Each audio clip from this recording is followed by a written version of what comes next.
خیر کردن میخواهم اما پولم کم است. قبول میشود یا نه؟ در کارهای خیر و احسانکاری عدد نه، صفت بالاتر است. به شک و شبهه این دنیا دنیای عدد است.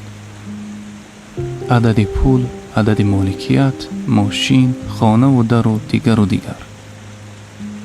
عدد داری، قدر داری، بالا گذاری. عدد نداری، قدری نداری.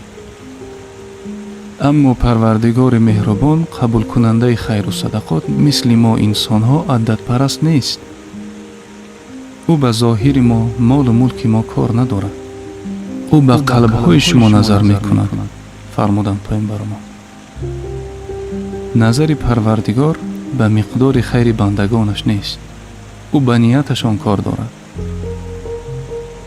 مقدار اگر میلیون باشد و نیت خالص نباشد، حیف آن خیر، حیف آن خیر کننده. بگذار خیر فقیرانه باشد لیک خالصانه باشد. آن یک سومانه خیری که با اخلاص خاص به خاطر او داده می شود 1000 مرتبه بهز میلیون های به اخلاص است در نزد او. قبول یا رد شدن خیر و احسانکاری های ما از مقدار نه، از نیت ما وابستگی دارد. پس هر کس به ذره نیکی کرده باشد آن را می بیند.